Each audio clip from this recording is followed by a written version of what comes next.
साहब जो हमारे बम्बई के अध्यक्ष थे, उनके आने से पहले ही मैंने आपको बताया था कि अच्छा काम किए हैं उन्होंने।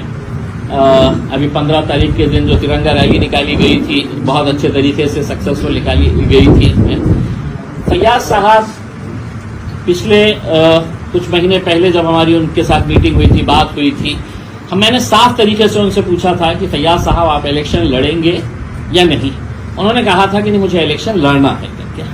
और अब जब ये बात फाइनल हो गई थी कि मुझे इलेक्शन लड़ना है, किसी भी हालत के अंदर मैं इलेक्शन लड़ूंगा, तब आप सोचिएगा बंबई छोटी तो कॉन्स्टिट्यूएंसी है ही नहीं उसमें, कि एक अध्यक्ष बंबई का अपनी कॉन्स्टिट्यूएंसी का इलेक्शन भी लड़ेगा और बंबई के ऊपर भी नजर रखेगा करके उसमें। तो हमने फिर है तो उनको ये बोले कि फैयाज साहब अगर इलेक्शन लड़ रहे हैं तो फिर ये जिम्मेदारी किसी और को दे देंगे, आप इसके लिए तैयार हैं। ये सब तय हो गया कि भाई ठीक है, उन्हें इलेक्शन लड़ रहे हैं, तो हमने ये बोला है कि हम भी आके है तो आपकी कॉन्स्टिट्यूएंसी के अंदर मेहनत करना शुरू करेंगे, वहां पे प्रचार सभाएं जो भी करने का है हम करेंगे उसमें। तो ये सब फाइनल होने के बाद कल तक हमारी अच्छे तरीके से बातचीत हुई, बलाला साहब से बातचीत हुई, असद साहब से बातचीत हुई। सब होने के बाद ऐन वक्त के ऊपर यहाँ पे आके इस तरह का, मतलब मेरे हिसाब से ये किसी भी मतलब एक राजनीतिक पार्टियों के अंदर ऐसे चीजें होते रहती है, लेकिन हम ये एक्सपेक्ट नहीं करते हैं कि मजलिस के अंदर, क्योंकि मजलिस का नाम ही जो है वो इत्तेहाद है। अगर यहाँ पे आपका पद ले लिए, अगर हमने पद लेके ये बोले हो तो नहीं आप इलेक्शन भी नहीं, ये इख्तियार किसके पास है? ये पार्टी के पास इख्तियार है, या असदुद्दीन अवैसी साहब के पास इख्तियार है कि साहब नहीं, हम आपको पार्टी पोस्ट से भी निकाल रहे हैं, हम आपको टिकट भी नहीं देंगे। या असद साहब बोल सकते हैं, लेकिन असद साहब ने खुद ने कहा कि नहीं, आप मुंबई का चेहरा है और हमारी नाक है, आप अगर इलेक्शन लड़ रहे हैं तो हम मेहनत करेंगे करके उसमें आपके लिए अभी से मेहनत करना शुरू करेंगे। तो यहाँ पे ऐसे वक्त के ऊपर आके ऐसी हरकतें करना मेरे हिसाब से किसी को भी शोभा नहीं देता है।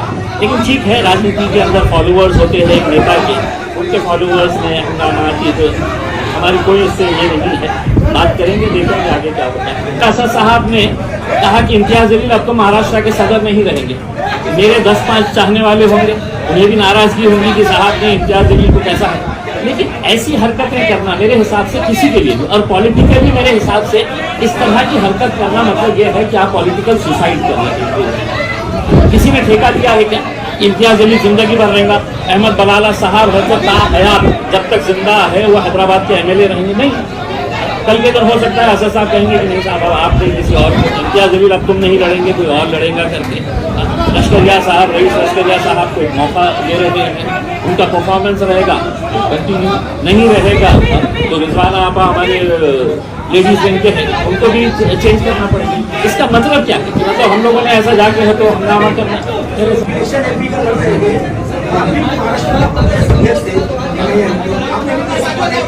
मैंने सुनिए, मैंने दूसरे दिन है तो असद साहब को मैंने ये किया, ये असद साहब का बड़ापन है, असद साहब का यकीन है कि उन्होंने कहा था कि नहीं आपको कंटिन्यू करना है। मैंने उनको यही कहा था कि असद साहब, मैं अगर अपने गढ़ को अगर कमजोर करके पूरे महाराष्ट्र को मजबूत करने, तो असद साहब उसके लिए तैयार नहीं हुए।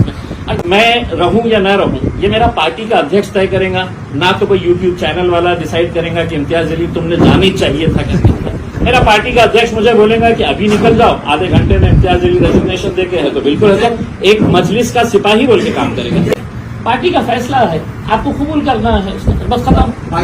सर भाई जो है परसों बॉम्बे में जो है एक प्रेस कॉन्फ्रेंस लगी गई थी, वहाँ पर जो है फैयाज भाई को लेकर कुछ वहाँ पर मामला, उनको अध्यक्ष पद से हटाने के बाद जो है मामला खराब हो गया और वहाँ पे जो लड़ाई झगड़े हो गए, इस पर आप क्या कहना चाहेंगे? जी देखिए, पहले तो मैं आपको बताऊं कि ऐसा कुछ भी नहीं हुआ कि वहाँ लड़ाई झगड़े हो गए। छोटा सा 2-5 मिनट का उनके जो फॉलोअर्स थे उनकी नाराजगी थी और 2-5 मिनट में वो खत्म हो गई। आपको पता होगा कि जैसे कि हमारे इम्तियाज जलील साहब ने उस दिन प्रेस कॉन्फ्रेंस में भी कहा कि ये फैसला उनसे पूछ के ही लिया गया है। बैरिस्टर असदुद्दीन ओवैसी साहब ने उनसे फोन पे बात की थी 2 दिन पहले, फिर इम्तियाज जलील साहब ने भी उनसे 1-to-1 पर्सनली बात की थी, तो वो एग्री थे कि हाँ मुझे इलेक्शन लड़ना है। तो और फिर ये समझ करके कि मुंबई कोई छोटा एरिया नहीं है, अगर वहां से वो खुद कंटेस्ट करेंगे कोई इलाके से, तो बाकी जो सीटों पे इलेक्शन लड़ाएगी पार्टी, वहां पर कौन जिम्मेदार होगा और कौन ध्यान देगा, इसको देखते हुए उनसे चर्चा करके फैसला लिया गया। ठीक है, हर लीडर्स के फॉलोअर्स होते हैं, उनके फॉलोअर्स को शायद ये कुछ नागवार गुजरा। आपने देखा होगा विजुअल में, आपने देखा होगा फैयाज भाई बहुत कूल थे। फैयाज भाई तो यानी विरोध भी नहीं कर रहे थे, उन्होंने अपना फैसला सुनाया और उठ के जाने को लगे। वो तो विरोध भी नहीं कर रहे थे, उन्होंने कहा था कि बाद में बात करेंगे। ठीक है, उनके कुछ फॉलोअर्स ने कर दिया, उनके साहबजादे थे, फॉलोअर्स थे, उनको शायद नहीं पसंद है, उन्होंने कर दिया। लेकिन ऐसा कोई नहीं हुआ कि कुछ झगड़े हो गए आपस में या बहुत बड़ा इशू हो गया। वो 2 मिनट का जो भी यानी विवाद हुआ, उनके फॉलोअर्स ने जो भी यानी किया, उसको बहुत ज्यादा बताया गया है। भाई जो है अभी इलेक्शन नजदीक है एमएलए का, और उनको जो है वो एमएलए इलेक्शन लड़ने की वजह से उनको अध्यक्ष पद से हटा गया है। अब आप भी जो है यहाँ मुमरा के सदर रह चुके हैं, अगर आपको भी इलेक्शन पद के लिए अगर कैंडिडेट के तौर पे चुना जाता है तो क्या आपका भी अध्यक्ष पद वो छीन लेंगे? जी देखिए, ऐसा नहीं है। मैं आपको बताऊं कि मैं कोई पूरे मुंबई या पूरे थाने डिस्ट्रिक्ट का प्रेसिडेंट नहीं हूँ। मैं वही तालुके का प्रेसिडेंट हूँ जो तालुके में इलेक्शन होने का है। तो और बट ऑब्वियस कि अगर मैं यहाँ से कंटेस्ट करता हूँ, पार्टी मुझे मौका देती, तो यही तालुके के अंदर ही इलेक्शन होने का है। मुझे कोई दूसरे तालुके की फिक्र भी नहीं करनी है, वो भी नहीं करना, वो हमारे वरिष्ठ लोग करेंगे। तो ऐसा कुछ नहीं है। फयाज भाई के मैटर में ऐसा था कि वो पूरे मुंबई के यानी प्रेसिडेंट थे, और उनके अंदर में मैं समझता हूँ कि यानी कुछ ज्यादा तालुके आते थे। अगर वो अपने उधर लड़ते तो हमारी और भी सीट्स थी जहां पर हमको ध्यान देना था, जैसे यहाँ पर मुमरा पे भी ध्यान देना था उनको, यानी और भी तरफ थे, गोवंडी थी, हमारी बाईकल्ला थी, हमारे जोगेश्वरी, मलाड, सब तरफ उनको ध्यान देना था। इस वजह से यानी उनको हटाया गया। भाई अभी जो है एमएलए इलेक्शन करीब है, अगर आप कैंडिडेट के तौर पे खड़ा करें तो कैसी तैयारियां यहाँ से आपकी रहेगी? जी देखिए, इंशाल्लाह ताला अगर मुझे मौका मिलता है तो हम पूरी ताकत से लड़ेंगे। आपको पता होगा कि पिछले 10 सालों से हम जमीन पे आकर के ही काम कर रहे हैं, और जो यानी हमारे शहर के मसाइले किसी से छुपे नहीं, जो 15 सालों में हमारे शहर को लूट के खाया गया, उसे रोकना है, टोरेंट को इस शहर से वापस हटाना है।